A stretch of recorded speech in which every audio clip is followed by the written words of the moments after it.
The queen said something, and everyone backed away in fear.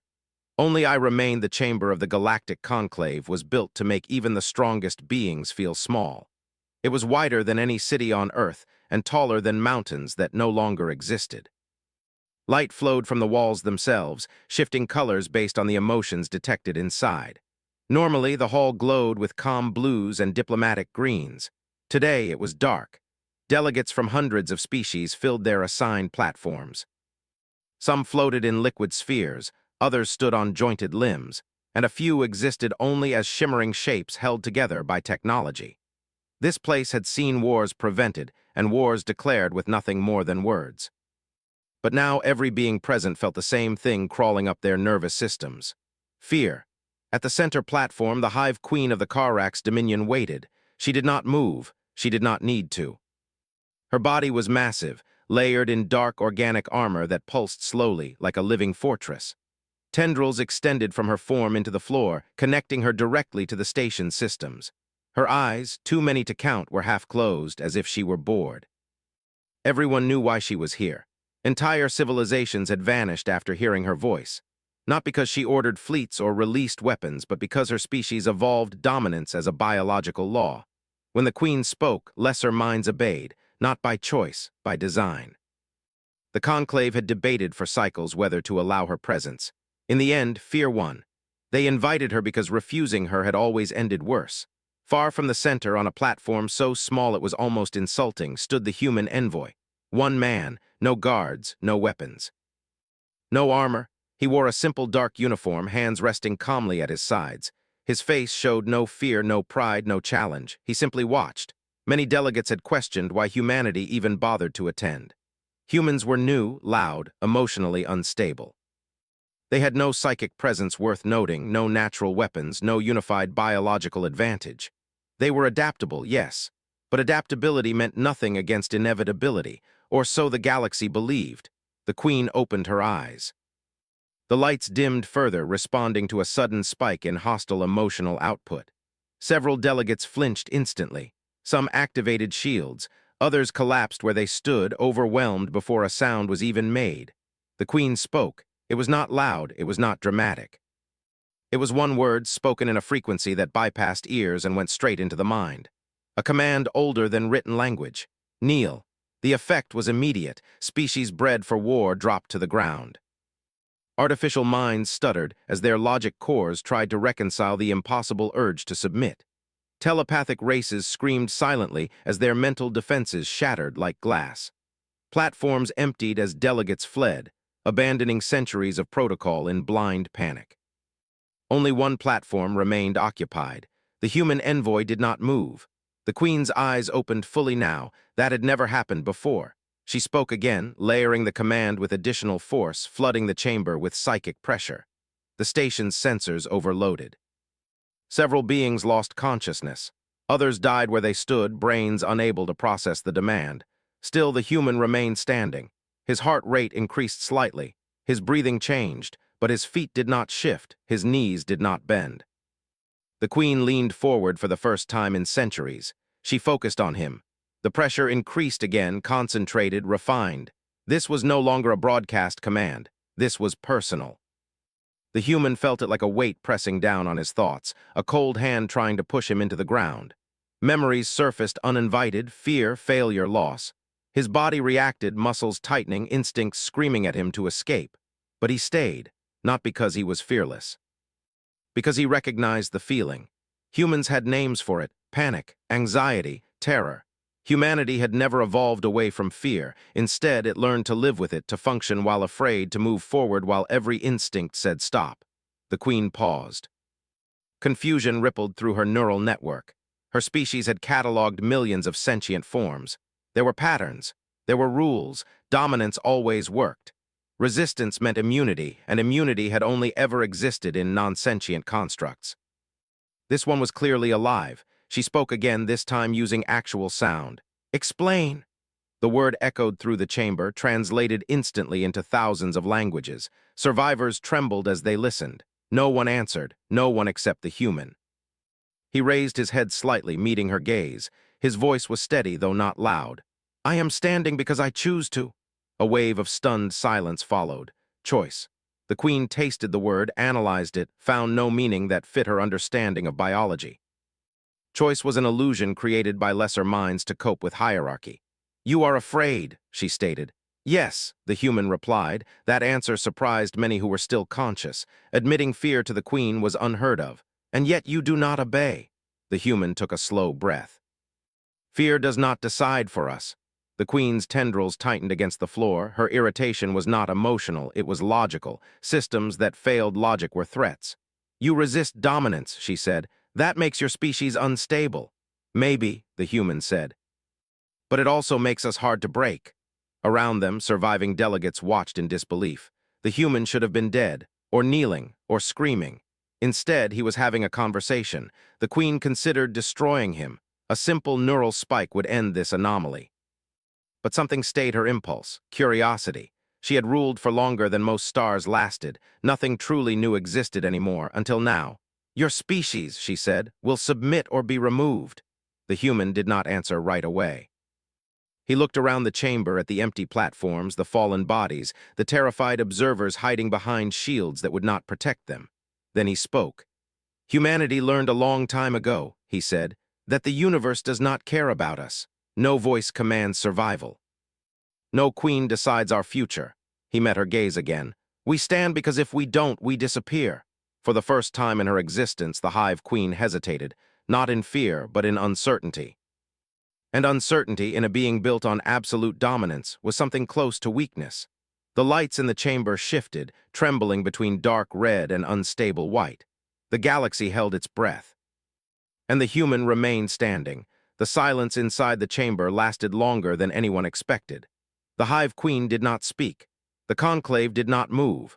Even the station itself seemed to pause, its systems running but cautious, as if unsure what the next command should be. The human envoy remained where he was.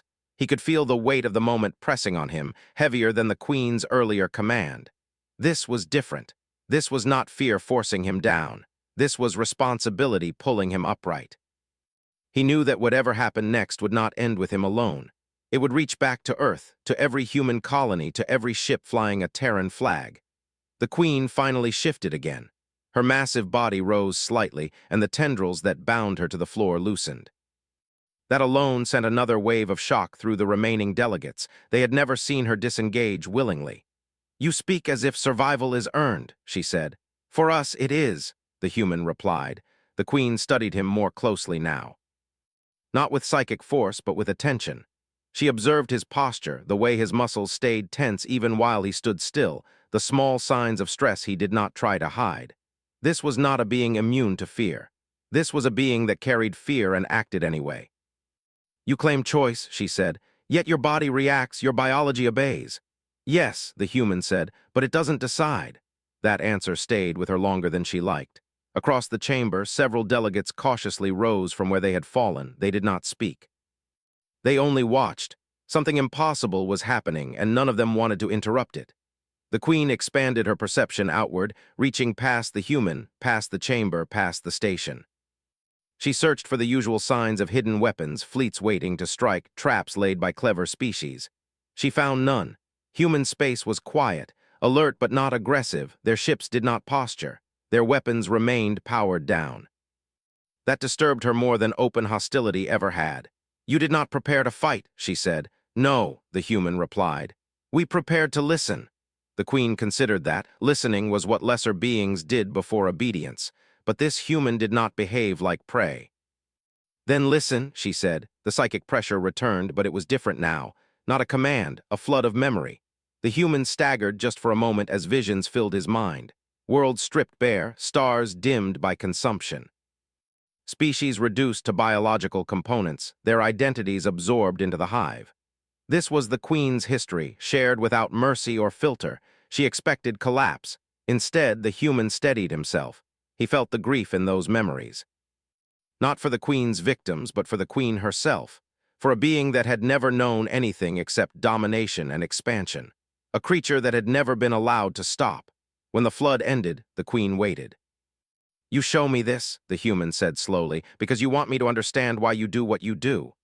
"I show you inevitability," the Queen replied. All things join the hive, resistance delays, nothing more.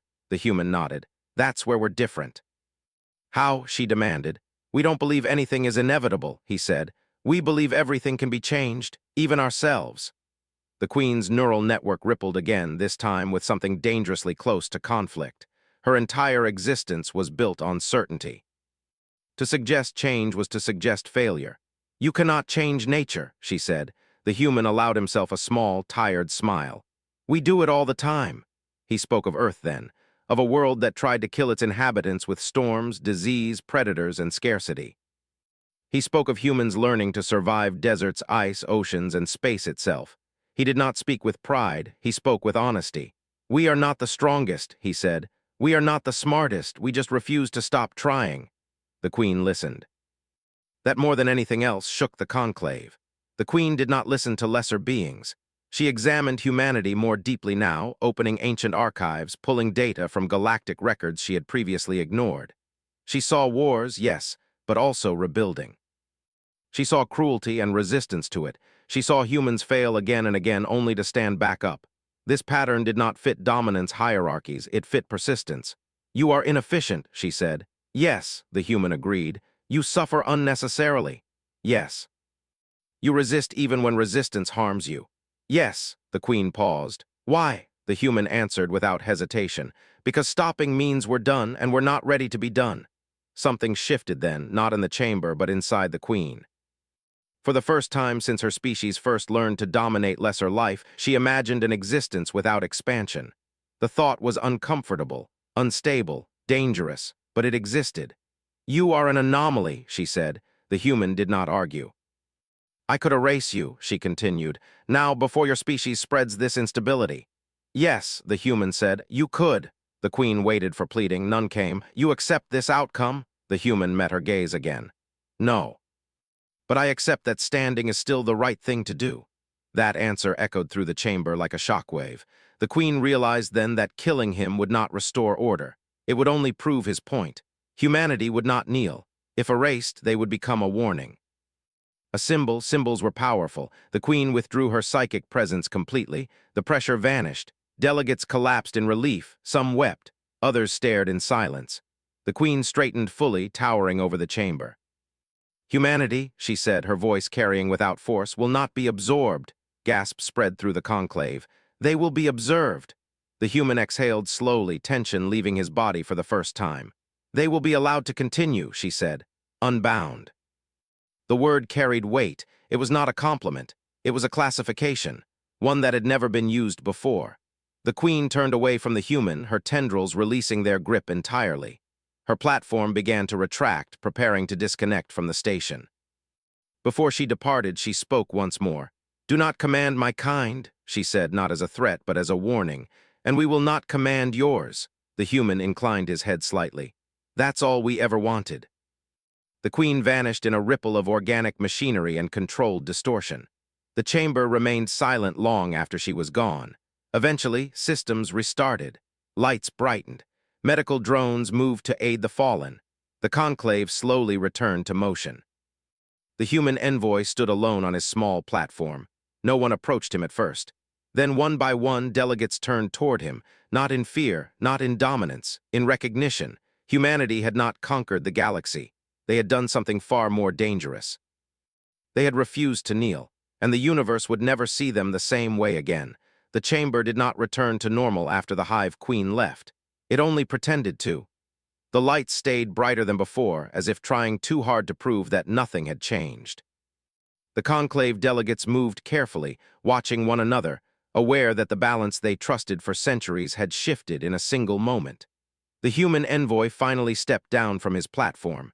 His legs felt weak now that the pressure was gone. Fear returned in full, no longer held back by purpose. His hands shook slightly, and he allowed them to. Humans did not believe strength meant hiding weakness. Strength meant continuing anyway. Several delegates watched him closely. No one blocked his path. No one challenged him. That more than the Queen's retreat told him how much the galaxy had changed. A tall crystalline being approached him slowly, its body refracting light in soft patterns. It had once been a proud war species, known for its resistance to psychic domination. Today it bowed. Not deeply, not submissively, respectfully. You stood, the being said, its voice translated into simple tones. When standing was impossible, the human nodded. We just stayed. That was enough, the being replied and moved away. Word spread quickly after that. Faster than any official record. Faster than the conclave's controlled communication channels. Ships whispered to ships. Observers sent encrypted messages home. Merchants, spies, and diplomats all shared the same story. The Queen spoke. The galaxy fell back. One human did not. On Earth, the message arrived hours later. It reached the Terran Council during a routine session. There was no celebration, no cheering, just silence as the recording played. The footage was incomplete. Sensors had failed during the Queen's presence. But the ending was clear enough. Unbound. The room stayed quiet for a long time. Finally, one council member spoke. So what do we do now? The answer did not come quickly. Humanity had spent centuries preparing for invasion, extinction, or isolation. They had plans for war and plans for surrender. They had no plan for being allowed to continue. In the days that followed, strange things began to happen. Human trade vessels reported being given priority docking without asking.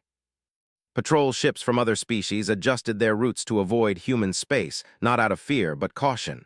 Research collectives requested joint projects, offering technology without demanding control. Humanity did not suddenly become powerful. They became interesting. The Hive Queen, meanwhile, returned to her domain. The Karax Hive reacted with confusion.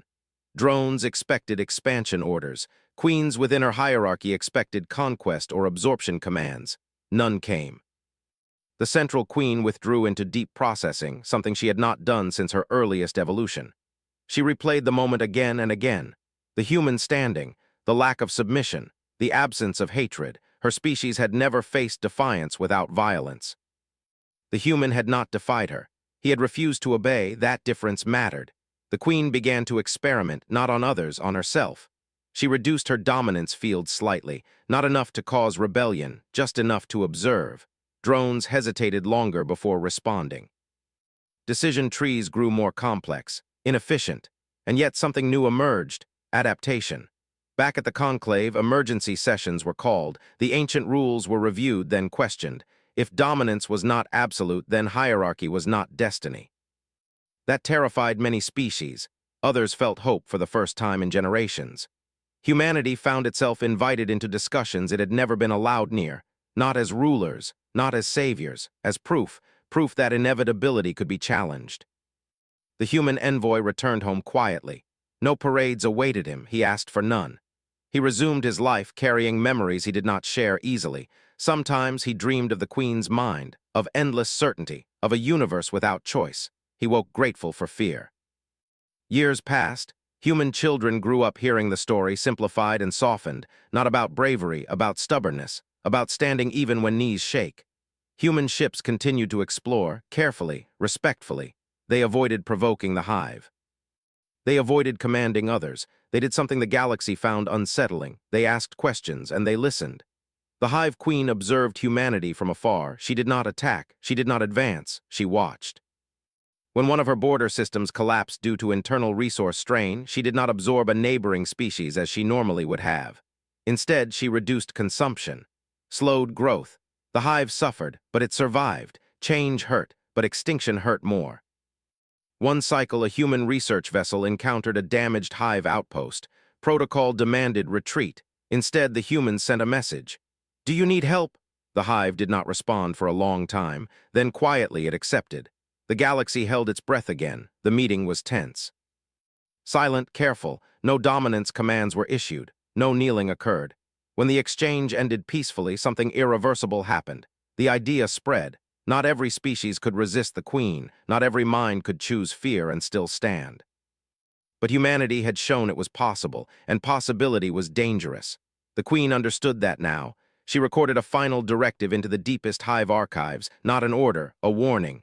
Do not assume the future is fixed. It was the closest thing her kind had to wisdom. The universe did not become safe, but it became uncertain. And for humanity, uncertainty had always been home. The universe did not change all at once. It changed the way pressure builds inside stone, slowly, quietly, until one day the shape is no longer the same. Humanity noticed the change first at the edges. Trade routes that once avoided human systems now passed through them. Alien ships no longer treated Terran space as something temporary or fragile. Instead, they treated it as neutral ground. A place where no one expected dominance and no one feared sudden commands spoken into the mind. That made human space valuable. It also made it dangerous. The Terran Council understood this better than anyone. They increased patrols not to show strength, but to prevent misunderstandings. Human captains were given strict orders: never issue ultimatums, never threaten, never demand. Humanity's position rested on one fragile truth. They did not kneel, and they did not force others to kneel. The galaxy was watching to see how long that could last. At the same time, cracks began to appear in old empires. Species that had lived under psychic dominance for generations started to question instincts they had never examined before. Some tried to resist their rulers and failed. Others succeeded, only to discover that freedom was heavier than obedience. Chaos followed. Many blamed humanity. They said humans had broken something sacred. That hierarchy was natural, and humans had poisoned it with doubt. Some governments demanded sanctions. Others whispered about preemptive war. But no one moved openly, because the Hive Queen had not moved. She remained still, watching, adjusting, learning. Within the Hive, things were changing. Drones hesitated. Sub-queens began reporting inefficiencies not as failures but as questions. The Queen allowed these reports to continue. It was uncomfortable. It was also fascinating. For the first time, the Hive was not expanding to escape collapse. It was stabilizing to avoid it. The Queen remembered the humans' words about standing, about fear, about choosing to continue. She still did not understand choice fully, but she understood outcomes. One outcome of dominance was resistance. One outcome of restraint was survival.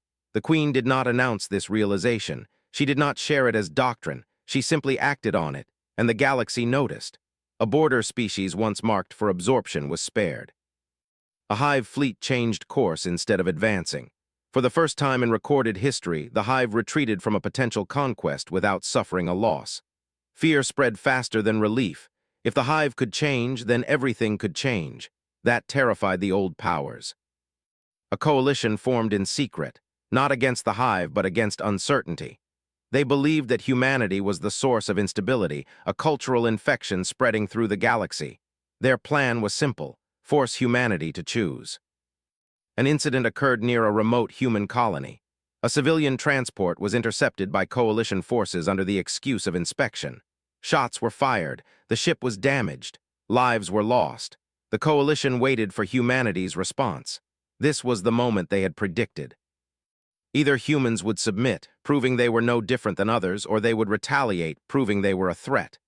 Humanity did neither. Instead, they sent a message. It was not sent to the coalition alone. It was broadcast openly, unencrypted, across public channels. "We will defend ourselves," the message said. "But we will not dominate you. We will not erase you. If you attack us again, we will stop you. Then we will talk." Many laughed. Some prepared for war. The Hive Queen listened carefully. When the coalition fleets moved toward human space, they expected resistance from Terran defenses. What they did not expect was the Hive. Hive vessels appeared without warning between coalition forces and human systems. They did not attack. They simply existed, blocking passage. The Queen issued a single transmission. "This conflict is inefficient," she said. "Withdraw." The coalition leaders panicked. This was not an order backed by psychic dominance. It was a statement backed by presence. They argued, they threatened, they demanded. The Hive did not move. Human fleets arrived soon after, not in attack formation, but in support positions.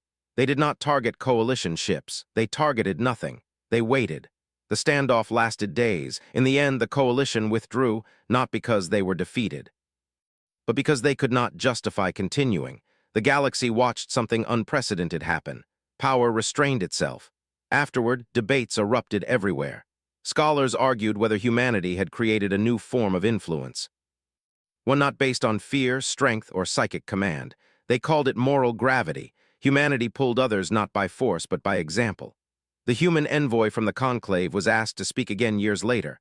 This time the chamber was full. No one fled. No one collapsed. He stood at the center now, not above others, but among them. "We are not special," he said. "We are just used to fear. We grew up with it. We learned it doesn't have to own us." He looked around at faces that once would have bowed to a queen's word. You don't need to be human to do that. The Hive Queen did not attend. She listened from afar. She had learned something important since that first meeting. Standing was not a human trait. It was a learned behavior. The universe did not become peaceful, but it became honest. Fear still existed. Power still mattered. Conflict still happened. But inevitability no longer ruled. And somewhere deep in Hive space, a queen built for domination continued to learn how to stop. Humanity continued to walk forward, uncertain, afraid, stubborn. Just the way they always had.